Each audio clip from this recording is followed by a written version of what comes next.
Mari kita mulai.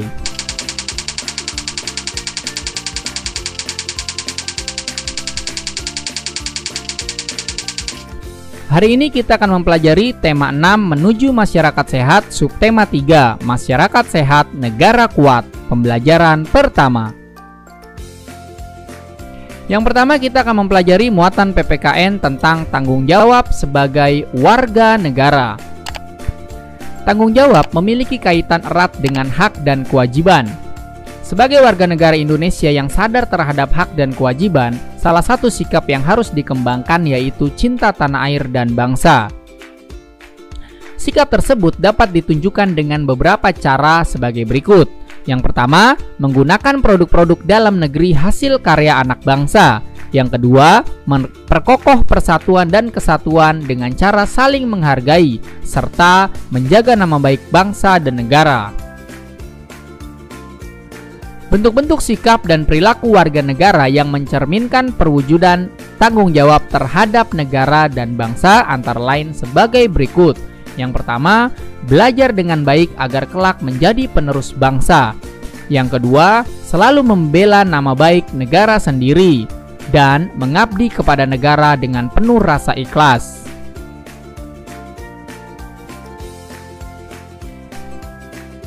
Selanjutnya yaitu muatan bahasa Indonesia tentang menentukan letak gagasan utama dan kalimat utama suatu paragraf.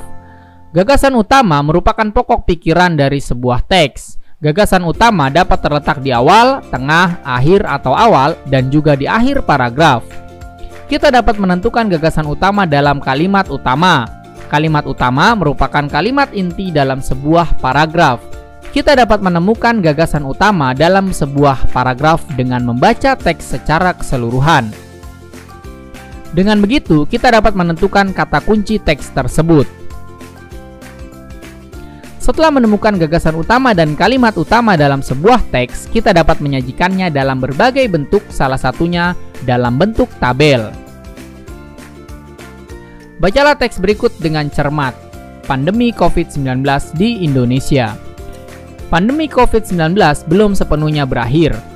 Resiko penyebaran dan penularan virus corona masih menjadi ancaman. Sejak diberlakukannya PSBB atau pembatasan sosial berskala besar, memang angka penularan COVID-19 menunjukkan penurunan.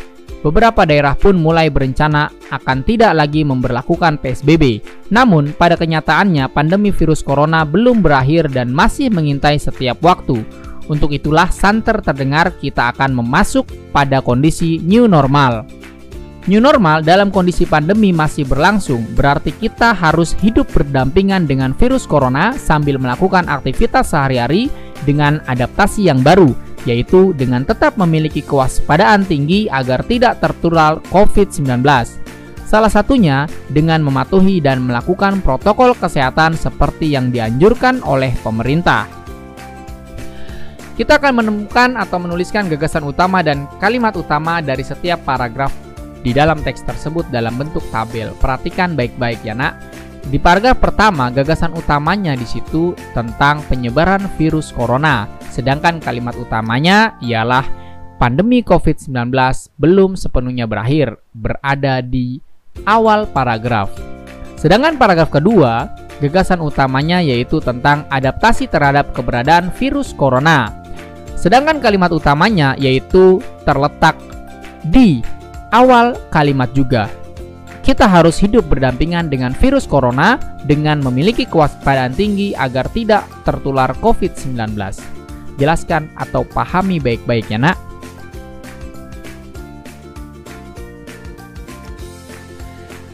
Selanjutnya yaitu muatan IPS tentang makna proklamasi kemerdekaan Indonesia.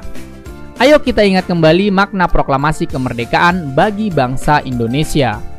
Peristiwa proklamasi kemerdekaan menunjukkan bahwa Indonesia telah menjadi negara yang merdeka dan berdaulat. Indonesia juga memiliki kedudukan yang sama dengan negara-negara lain. Kemerdekaan Indonesia diraih atas perjuangan pahlawan dan rakyatnya. Memaknai proklamasi kemerdekaan Indonesia dapat dilakukan dengan berbagai cara, antara lain adalah sebagai berikut. Yang pertama, ikut serta dalam menjaga fasilitas umum sebagai bentuk tanggung jawab kita sebagai warga negara yang baik. Yang kedua, dapat berpartisipasi menjadi peserta atau panitia Lomba Kemerdekaan Indonesia agar persatuan di lingkungan masyarakat semakin erat. Dan yang ketiga, dengan bangga menggunakan produk dalam negeri untuk mendukung kemajuan para wirausaha lokal.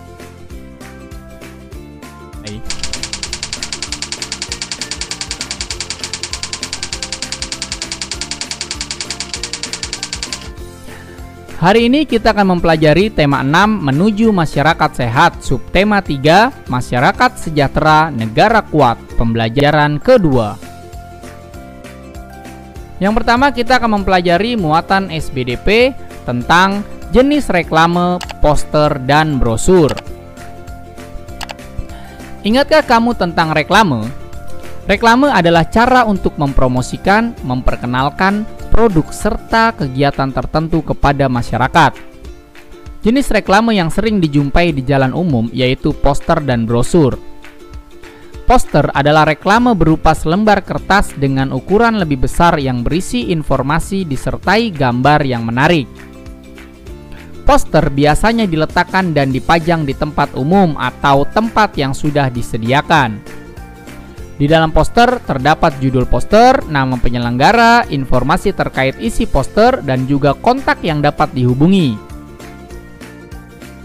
Berikut ini merupakan contoh dari poster. Contoh poster lomba layang-layang Soangan.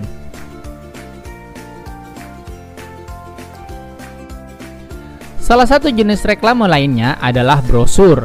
Brosur adalah reklame berupa lembar kertas yang biasanya digunakan atau dibagikan kepada masyarakat di jalan umum. Ukuran brosur lebih kecil daripada poster. Brosur berisi informasi atau memperkenalkan suatu produk.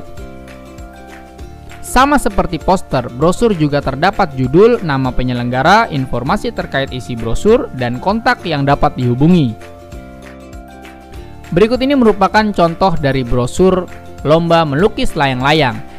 Jadi, perbedaan antara poster dan brosur adalah bentuknya. Jika poster itu lebih banyak ditempel di jalanan umum, sedangkan brosur adalah berbentuk lembaran-lembaran kertas yang dibagikan kepada orang banyak. Selanjutnya yaitu muatan bahasa Indonesia tentang menentukan gagasan utama dari teks yang didengar. Gagasan utama dapat ditemukan dari teks yang kita dengar. Gagasan utama terletak di awal, tengah, atau akhir paragraf. Perhatikan langkah-langkah menemukan gagasan utama dari teks yang dibacakan berikut ini. Dengarkan teks yang dibaca dengan sungguh-sungguh. Kemudian catatlah kalimat utama yang kamu peroleh dalam teks yang dibacakan. Yang ketiga, tentukan gagasan utama dari kalimat utama tersebut. Baca teks berikut dengan cermat. Kebersihan lingkungan sekolah. Kebersihan merupakan salah satu hal terpenting untuk menciptakan kesehatan lingkungan. Kebersihan juga berperan penting untuk menciptakan lingkungan yang nyaman dan tentram. Tentu saja bila lingkungan yang kumuh akan menjadikan orang menjadi tidak nyaman berlama-lama untuk berada di lingkungan tersebut. Kebersihan adalah harga mutlak untuk mewujudkan lingkungan yang nyaman, termasuk lingkungan sekolah. Bagaimana mungkin siswa mampu menangkap pelajaran yang disampaikan dengan maksimal bila siswa itu sendiri kurang nyaman berada di dalam kelas karena kotor? Belum lagi kamar mandi sekolah yang identik dengan bau dan kotor karena perilaku jorok para siswanya. Tuliskan gagasan utama yang terdapat dari paragraf yang tadi kalian dengar. Paragraf pertama itu merupakan gagasan utamanya, kebersihan dapat menciptakan lingkungan yang sehat. Jadi, dari gagasan utama ini terciptalah paragraf pertama. Lalu paragraf kedua, gagasan utamanya yaitu tentang manfaat kebersihan sekolah. Jelas ya, Nak? Selanjutnya yaitu muatan bahasa Indonesia tentang ciri-ciri masa pubertas pada laki-laki dan perempuan. Apakah kamu masih ingat tentang ciri-ciri masa pubertas pada laki-laki dan perempuan pada pembelajaran sebelumnya? Masa pubertas adalah masa peralihan dari anak-anak menjadi dewasa. Perubahan pada masa pubertas dikendalikan oleh hormon tubuh. Perubahan yang terjadi berupa perubahan fisik, perilaku, dan juga pola pikir. Hormon dihasilkan oleh tubuh untuk mengendalikan proses-proses tertentu dalam tubuh. Hormon yang dihasilkan laki-laki dan perempuan berbeda, sehingga perubahan yang terjadi pada masa pubertas juga berbeda. Misalnya, laki-laki dialami atau mengalami tumbuh kumis, sedangkan perempuan tidak mengalami tumbuh kumis. Ayo ingat kembali tentang perbandingan ciri-ciri pubertas pada laki-laki dan perempuan di pembelajaran sebelumnya.